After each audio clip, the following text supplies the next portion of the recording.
Hello there, guys. Welcome back to News Talks Chelsea. I hope all of you are doing well as we get into video number 1 of 2 on a quieter football day today, as there is no World Cup games. Yesterday, with the snooze fest that we got between Switzerland and Colombia, well, Switzerland made it through on penalties.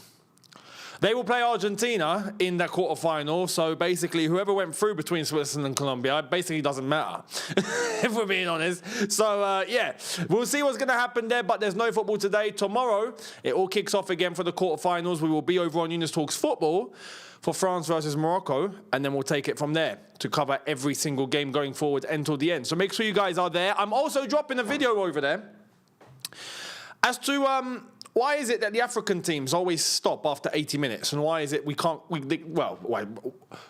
Algeria really didn't have to protect anything. We were just rubbish from the get-go. But the African teams that did have something to protect, they always let it go in the last 10. Why? I'm doing a video on that because I believe that I've got a theory. I've got a theory, and I think it makes complete sense. And I think that needs to be...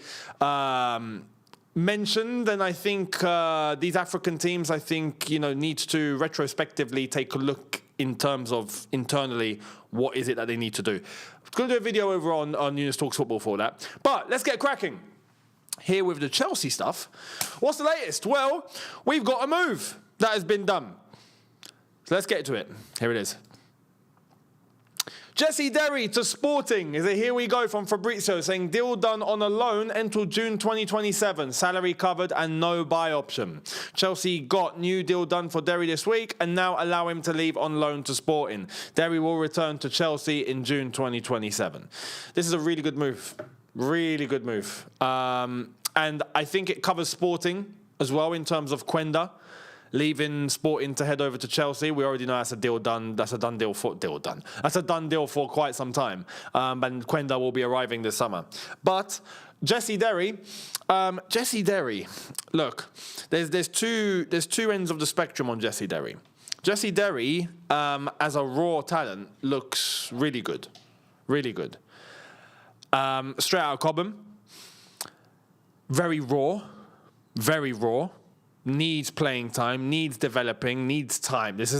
I don't even think 1 year is enough, But it's going to give us a good indication. It's going to be really, really good for his own growth, considering that Sporting Lisbon are playing Champions League, right? They are. Let me have a look. Porto won the league, right? And I think Sporting came second. Yeah, so Sporting got Champions League, which is fantastic for him. So Derry, off that left-hand side, we've got problems on that left-hand side. So what I want to do is paint the picture for what it might look like going forward, considering that I know a lot of you like Derry, and I think for the cameos that he has come on for Chelsea in moments of need, he's done well. He's done well. But he's not someone that we can just go, oh, you know what, we got Derry, play him. Yeah, put him ahead of Garnacho and Gittins. We're fine. We can't do that, right? Because, like I've said, he's raw. He's not ready. But there is a player there. So what's the expectation? Going forward, I got to be honest, I think Chelsea are going to sell him anyway.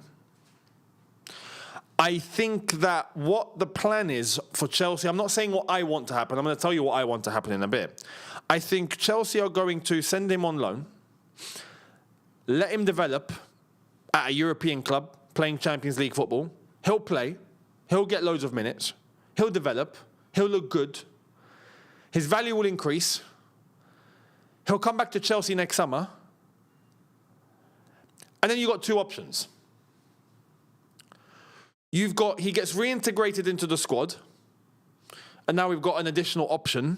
I don't think he'll be a starting winger even at that point. I think he'll be an option.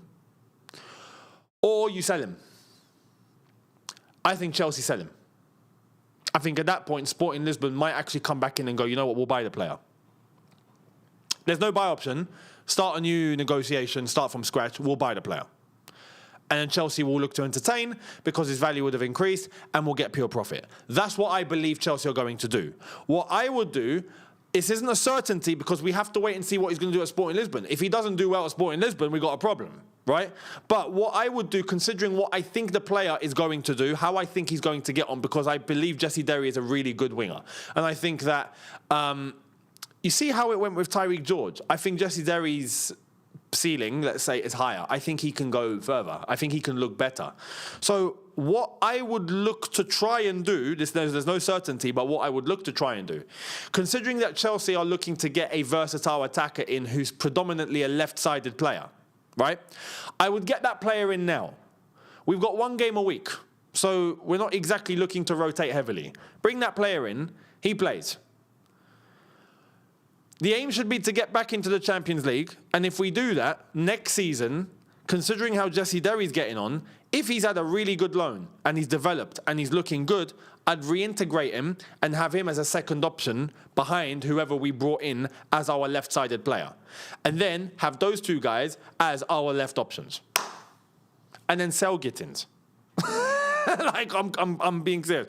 Garnacho, I think, will be sold this summer, and then sell Gittins, and then, look, I'd have a proper left-sided player, and I would have Jesse Derry as his backup, and then go from there, right? And Jesse Derry, look, if we get someone a little bit senior, someone like, I've mentioned Rashford, right? That's perfect for Derry. Because imagine Derry's young. Let me get his exact age. His exact age, right? Jesse Derry right now just turned 19. He just turned 19. Literally, last week, he turned 19. He's got all the time in the world. 1 season at Sporting, bring him back in, plays maybe a couple of seasons as a backup, tell him to be patient. To whoever, maybe Rashford. Rashford all of a sudden starting to get a bit on, starting to get old, right? Well into his 30s.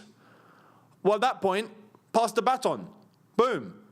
Then we might actually have a proper left winger who's ready and who had a senior player to look up to and can take the mantle and go with it. Someone fully developed to take us into the next decade. We might have that's how you do it. That's how you integrate youth properly.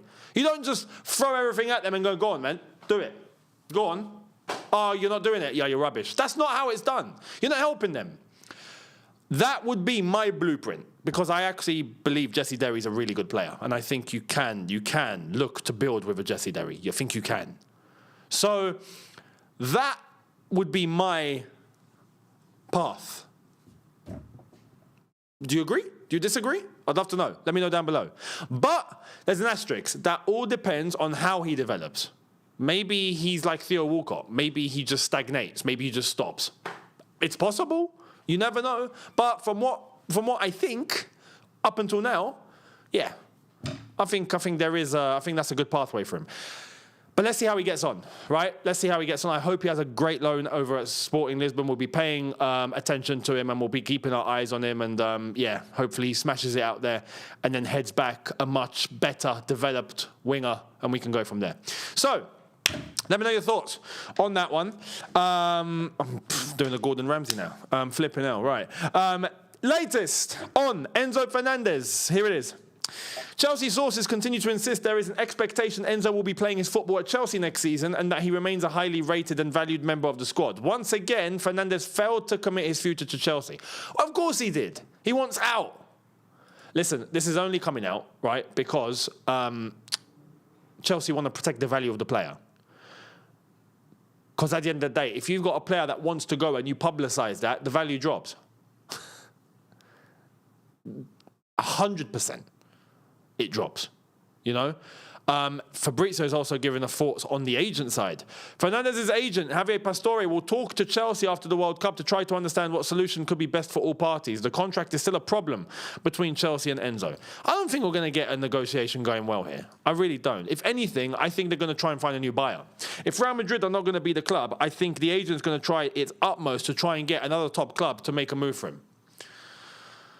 And considering that Real Madrid don't actually make a move, then it should be pretty straightforward, because if there's no buyer, if there's no multiple buyers, then you've only got one club to deal with, then they're going to have some leverage to try and bring the price down a little bit. If you've got another club and Real Madrid, now you've got a bit of a bidding war. Chelsea are going to be like, yo, give me us 120 million. Do you know what I mean? So let's see. But this has not been managed well on the player side whatsoever. They've fluffed this up as far as I'm concerned.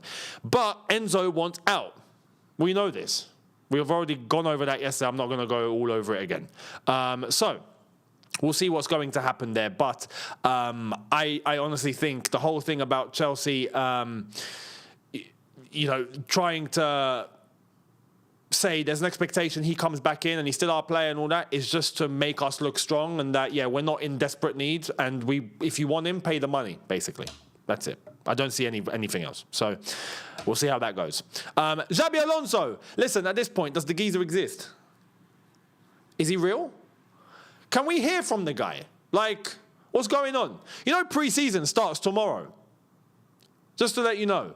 Well, here's the latest.